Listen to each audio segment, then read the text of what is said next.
Esse vídeo é para você que já ouviu falar que a testosterona emagrece e ficou pensando, será que é verdade? Ou se você está pensando em fazer uso dos esteroides para emagrecer. Nesse vídeo eu vou explorar tudo sobre os esteroides, mais especificamente sobre a testosterona e a sua relação com o emagrecimento. O que é mito, o que é verdade, emagrece ou não, quando utilizar? Vem comigo nesse vídeo que eu vou responder todas essas questões e muito mais. Fala galera, eu sou o Dr. Eduardo Fidelis e nesse vídeo eu vou falar tudo sobre a utilização dos esteroides no emagrecimento, sem apologia nem demonização, apenas explicando aquilo que realmente é. Bom, para começo de conversa, de onde surgiu essa história que a testosterona emagrece? E por que tanta confusão em torno desse assunto? Simples, finalmente muitas pessoas estão vendo a importância da prática de exercício e da boa alimentação na saúde. E como tudo na vida, ao mesmo tempo em que esse movimento tem um lado muito positivo, também tem um lado muito negativo.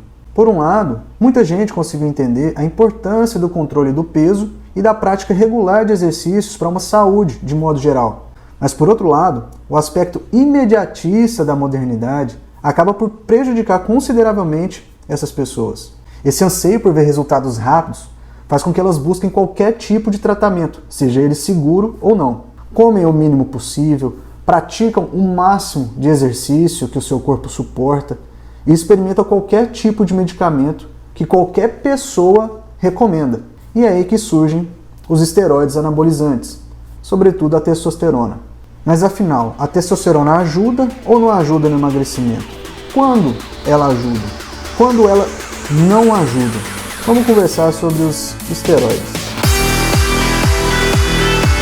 Esteroides anabólicos androgênicos, os EAAs. Provavelmente você já viu essa sigla e mais provável ainda que tenha visto associada ou a uma notícia muito ruim ou a relatos muito bons, né? Mas nós temos que ter muito cuidado para não cair nem no medo exagerado e nem na esperança de um elixir, né? Uma panaceia, um medicamento que soluciona magicamente todos os problemas. Mas o que são os esteroides anabólicos androgênicos, afinal?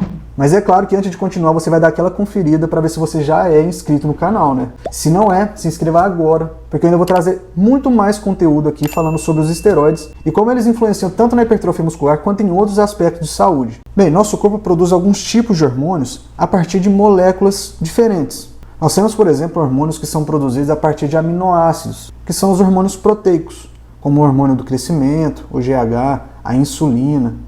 E também temos os hormônios que são produzidos a partir do colesterol. Esses hormônios que são produzidos a partir do colesterol, eles recebem o nome de esteroides. Então, em resumo, o colesterol dá origem aos hormônios que formam a classe dos esteroides. Dentre eles podemos citar o cortisol, a androstenediona, o DEA, entre outros. Alguns desses hormônios esteroides têm a função anabólica, isso é, tem a função de unir, de construir alguma coisa. E por terem uma função anabólica, eles são classificados como hormônios esteroides anabólicos. Como exemplo, eu posso citar o estradiol, o famoso hormônio feminino, que não é exclusivo das mulheres. Homens também produzem estradiol e têm um papel fundamental na sua saúde. E ainda dentro dos hormônios esteroides anabólicos, tem aqueles que são responsáveis por desenvolver as características secundárias masculinas. E por isso, recebem o nome de esteroides anabólicos androgênicos. E aqui sim temos como principais representantes a testosterona e o DHT. Observe aqui essas imagens. Nessa primeira imagem você pode ver que tudo que está dentro desse círculo maior são os esteroides, os hormônios que são produzidos a partir de uma molécula de colesterol. Nesse ciclo menor, mais centralizado, estão contidos todos os hormônios esteroides anabólicos. E por fim, nesse círculo menor, nós temos os esteroides anabólicos androgênicos. Agora observe essa segunda imagem.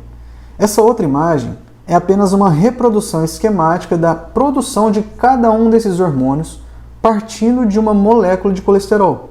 Aqui vocês podem ver a progesterona, o DEA, o cortisol, o estradiol, a testosterona, o DHT e vários outros hormônios. Sim, são muitos os hormônios esteroides. E falar de cada um deles fugiria do escopo desse vídeo. É por isso que eu vou focar apenas nos esteroides anabólicos androgênicos, mais especificamente ainda nós vamos falar sobre a testosterona. A testosterona é um hormônio que age no corpo todo, direta ou indiretamente.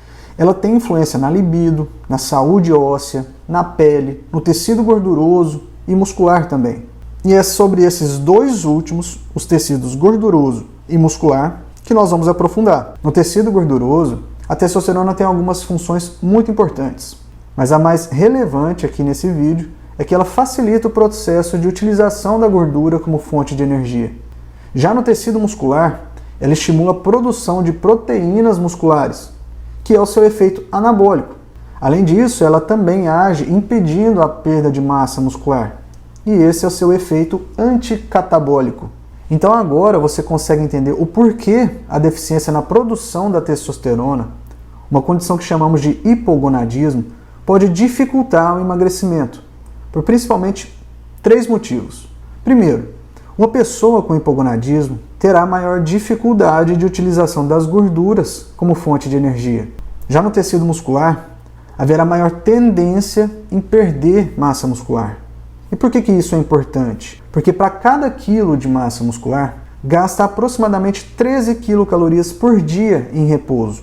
Então, numa perda de massa muscular, há também perda do gasto energético. Se uma pessoa perde, por exemplo, 10 quilos de massa muscular, seu metabolismo cai em 130 quilocalorias por dia aproximadamente. E isso, claro, dificulta o emagrecimento e mais ainda a manutenção do peso perdido. E é esse, inclusive, o mecanismo pelo qual ocorre o famoso efeito sanfona. E sobre o efeito sanfona eu vou abordar com muito mais detalhes em um outro vídeo. Então perceba que uma pessoa com deficiência de testosterona tem ao mesmo tempo dificuldade de utilizar as gorduras como fonte de energia e maior tendência em perder massa muscular. E para deixar essa situação ainda pior, a deficiência na produção de testosterona pode ser causa de diversos sintomas, como a diminuição da libido, diminuição da disposição, diminuição da concentração, vários outros. Associando isso tudo, é criado um ambiente completamente desfavorável para o emagrecimento. O indivíduo tem dificuldade na utilização da gordura como fonte de energia, tendência a perder massa muscular e, portanto, diminuir o gasto energético, e a possibilidade de vários sintomas incapacitantes que acabam impedindo a pessoa de treinar, por exemplo. Então, emagrecer produzindo testosterona de forma insuficiente é como remar contra a correnteza. É possível? Sim, é possível, mas é muito mais difícil. Assim, se a baixa concentração de testosterona dificulta o emagrecimento, normalizar a quantidade de testosterona então pode ajudar a emagrecer? Sim, e é exatamente aqui que entram os medicamentos que têm a testosterona em sua composição, como o cipionato de testosterona, a deposteron, o enantato de testosterona e vários outros. E como a partir de agora nós vamos falar sobre a utilização de medicamentos, é importante que eu diga que sim, a testosterona tem efeitos colaterais e que podem ser irreversíveis. Não, a testosterona não é recomendada para todas as pessoas. Existem sim contraindicações absolutas. Então consulte um médico antes de fazer uso de qualquer medicamento. Esse vídeo aqui não é para recomendar o uso do medicamento, é apenas para você se instruir melhor sobre ele. Bom, dito isso, vamos prosseguir. Normalizar os níveis de testosterona melhora a capacidade de utilização da gordura como fonte de energia, minimiza o risco de perder massa muscular e melhora os sintomas que eventualmente o indivíduo com deficiência de testosterona possa estar apresentando. E aqui eu preciso deixar 2 coisas muito claras para vocês. A primeira coisa é que nós temos que distinguir a indicação do medicamento. Quando a intenção da prescrição da testosterona é para normalizar a concentração de testosterona em indivíduos que produzem esse hormônio de forma insuficiente, nós chamamos de reposição de testosterona. Mas quando o medicamento é prescrito para colocar a concentração de testosterona em valores acima do fisiológico, nós damos o nome de ciclos, que são coisas completamente diferentes. Segunda coisa, não é a testosterona propriamente dita que vai fazer com que o indivíduo emagreça. Em pessoas com hipogonadismo, a reposição de testosterona apenas torna esse ambiente, o corpo, mais favorável para que o emagrecimento ocorra.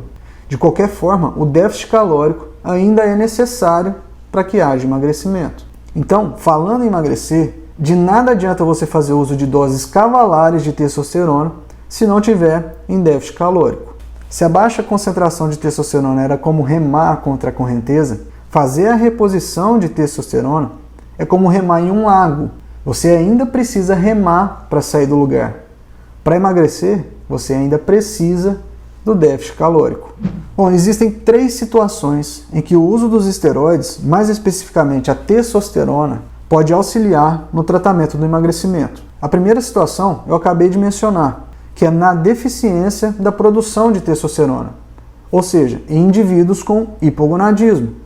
E não, mulheres, no caso de vocês existem alguns detalhes que vamos abordar em outros vídeos, mas não é com o resultado de exame de testosterona total abaixo do normal que está indicado a reposição de testosterona, tá? Então tome muito cuidado com isso. E além do hipogonadismo, existem 2 situações em que o uso da testosterona pode ser interessante para auxiliar no tratamento do emagrecimento, que é em pessoas que já possuem baixa quantidade de massa muscular e em pessoas que precisam fazer um déficit calórico muito rigoroso. Existem casos de pessoas que chegam no consultório já com baixa quantidade de massa muscular e grande quantidade de gordura. Nesse caso, para perder a gordura, é necessário fazer um déficit calórico. Mas como essa pessoa já possui baixa quantidade de massa muscular, a gente tem que se preocupar muito mais para que ela não perca ainda mais do pouco que ela já tem. Porque, como eu disse anteriormente, se ela perder mais massa muscular, fica muito mais difícil de ela conseguir manter a gordura que ela vai perder ao longo do tratamento. Nessa situação, pode ser muito interessante, se não houver nenhuma contraindicação, fazer o uso de esteroide, pensando na preservação da massa muscular durante o processo de emagrecimento. Mas ainda existe uma situação específica para o uso de esteroide, em que o indivíduo não tem deficiência de testosterona e também não tem baixa quantidade de massa muscular. É o caso das pessoas que precisam fazer um déficit calórico muito rigoroso. As pessoas que precisam fazer um déficit calórico muito rigoroso são aquelas com obesidade e com risco muito elevado de desenvolver alguma doença cardiovascular. Visando minimizar esse risco, talvez a melhor estratégia para essa pessoa seja de perder a maior quantidade de peso no menor tempo possível. E isso só é possível com um déficit calórico muito rigoroso. Só que o problema é que quanto maior o déficit calórico, maior a chance de perder massa muscular. E quanto maior a perda de massa muscular, mais difícil vai ser de conseguir manter o peso que foi perdido. Então, visando preservar a massa muscular dessa pessoa que precisa fazer um déficit calórico rigoroso, talvez seja interessante fazer o uso sim dos esteroides. Bom, galera, eu espero que você tenha aprendido alguma coisa de relevante aqui nesse vídeo. E se você gostou, deixa aqui seu like e compartilha com outras pessoas, tá? Porque além disso me ajudar a fazer crescer esse canal, também ajuda outras pessoas a aprenderem mais sobre esse assunto tão importante. Bom, então é isso, galera. Fique com Deus. Até o próximo vídeo. Valeu!